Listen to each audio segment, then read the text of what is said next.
한번 상상해 보세요. 방금 어마어마한 기적을 봤어요. 5천 명이 넘는 사람들이 배불리 먹었단 말이죠. 그 기적을 본 사람들이 예수님을 막 찾아온 거예요. 그런데 감사하다는 말 대신에 입에서 나온 건 뭐랄까 더 큰 걸 내놓으라는 진짜 대담한 요구였습니다. 이 2000년 전의 팽팽한 대치 상황이 사실은 오늘 우리에게도 똑같이 아주 중요한 질문을 던지고 있거든요. 네, 바로 이 질문이에요. 당신은 빵을 원하세요? 아니면 빵집 주인을 원하세요? 이 질문 하나가 오늘 우리가 다룰 외용의 핵심을 그냥 꿰뚫어 버립니다.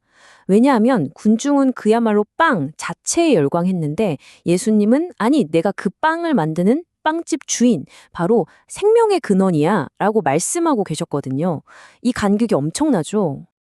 아니, 빵 5개랑 물고기 2마리로 그 많은 사람을 먹였으니 사람들이 얼마나 흥분했겠어요? 심지어 예수님을 억지로 왕으로 삼으려고까지 했어요. 그래서 예수님을 막 따라다녔는데 문제는 그 배고픔이 해결됐다고 해서 영적인 갈망으로 이어지지가 않은 거죠. 오히려 거기서 한술 더 떠서 더 큰 걸 요구하면서 예수님을 시험대에 올리는 겁니다. 그들이 뭐라고 하냐면 구약 성경까지 인용하면서 이렇게 말하는 거예요. 우리 조상들은 광야에서 만나를 먹었다던데요.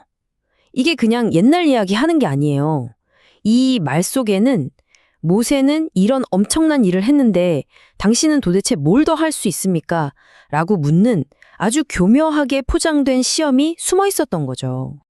자, 이 표를 보시면 그 사람들 속내가 아주 그냥 훤히 보이죠?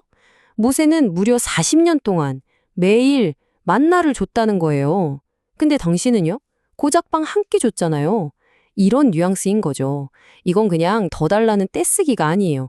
이건 모세라는 거대한 인물과 비교하면서 예수님의 사격을 대놓고 테스트하는, 어떻게 보면 굉장히 무례한 도발인 셈입니다.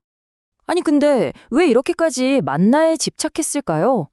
그 답을 알려면요. 당시 유대인들이 마음속 깊이 품고 있었던 메시아에 대한 아주 특별한 기대를 들여다봐야 합니다. 당시 랍비들이 쓴 글을 보면 이런 기대가 아주 명확하게 나와요.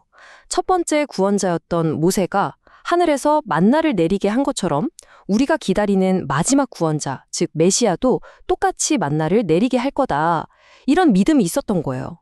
그러니까 이 사람들 눈에는 예수님이 딱 제2의 모세처럼 보였던 거죠. 그래서 지금 당장 우리 경제 문제, 먹고 사는 문제를 해결해 줄 그런 기적을 보여달라고 요구하고 있었던 겁니다.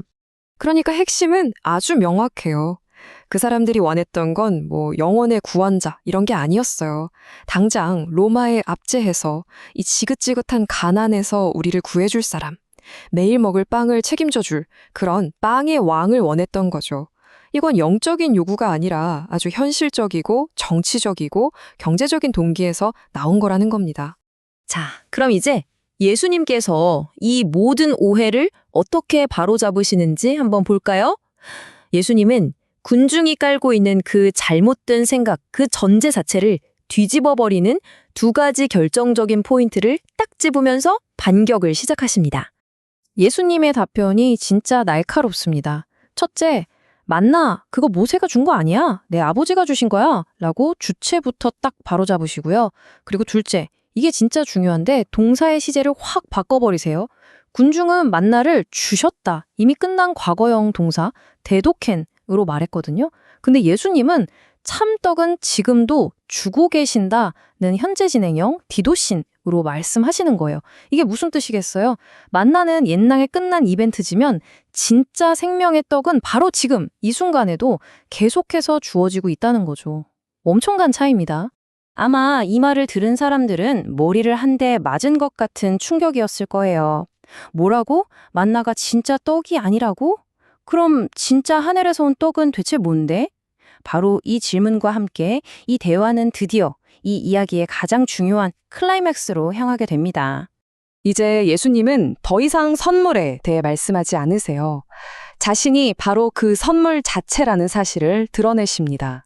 말 그대로 대화의 판이 완전히 뒤집히는 순간이죠. 그리고 마침내 예수님께서 정말 폭탄 같은 선언을 하십니다. 헬라어로 에고 에이미호 아르토스 테스 조에스, 바로 내가 곧 생명의 떡이다. 에고 에임이라는 이 표현, 이게 그냥 나는 뭐뭐이다 라는 평범한 말이 아니에요. 요한복음에만 딱 7번 나오는 아주 특별한 표현인데 이걸 듣는 유대인이라면 누구나 그 자리에서 깜짝 놀랄 수밖에 없는 그런 엄청난 신적인 권위가 담긴 말이었습니다. 이 에고 에이미가 갖는 신학적인 무게감은 정말 어마어마합니다. 왜냐하면 이 표현이 저 구약시대로 거슬러 올라가서 하나님께서 떨기나무 가운데서 모세에게 자신을 나는 스스로 있는 자다라고 계시하셨을 때 바로 그때 쓰였던 표현을 그대로 떠올리게 하거든요. 다시 말해 예수님은 지금 하나님의 고유한 이름을 자기 자신에게 적용하면서 내가 바로 하나님이다라고 선포하고 계신 거예요. 그러니까 이제 논점은 예수님이 무엇을 주느냐가 아니라 예수님 자신이 누구냐는 문제로 완전히 바뀌어버린 거죠. 그리고 이 위대한 자기 선언 뒤에는 정말 엄청난 약속이 따라옵니다. 내게 오는 사람은 결코 배고프지 않을 거고 나를 믿는 사람은 영원히 목마르지 않을 거야. 이건 뭐 잠깐 배부른 그런 차원의 이야기가 아니죠. 인간의 가장 깊은 곳에 있는 그 영적인 갈증, 그 근원적인 문제를 영원히 해결해 주겠다는 약속입니다. 자, 그렇다면 이 생명의 떡이신 예수님을 믿는다는 건 대체 우리에게 뭘 의미하는 걸까요? 예수님은 이어서 그 믿음이 우리에게 얼마나 깨지지 않는 절대적인 안전을 보장하는지를 설명하기 시작하십니다. 여기 보이는 숫자 0. 이 숫자가 예수님의 사명이 뭔지를 아주 명확하게 보여줍니다. 이건 바로 아버지께서 예수님께 맡기신 사람들 중에서 그가 잃어버릴 사람의 숫자예요. 네, 맞습니다. 단 한 명도 없다는 거죠. 이 구원의 과정은 마치 끊어지지 않는 아주 튼튼한 사슬 같아요. 한번 보세요. 첫 번째 고리, 아버지께서 주시는 것에서 모든 게 시작됩니다. 그리고 두 번째, 그 부르심에 응답해서 믿는 사람이 예수님께 나오죠. 그럼 세 번째 고리, 아들이신 예수님께서 그 사람을 받으세요. 그리고 마지막 네 번째, 아들이 그를 끝까지 지키고 마지막 날에 반드시 다시 살리십니다. 이 사슬 어느 한 군데도 약한 고리가 없어요. 절대 끊어질 수가 없는 거죠. 유명한 신학자 D.A. 카스는 이걸 세 겹으로 꼰 밧줄에 비유하기도 했어요. 그만큼 튼튼하다는 거죠. 결국 우리의 구원이라는 게 뭐 쉽게 흔들리는 우리 의지나 노력에 달린 게 아니라는 거예요.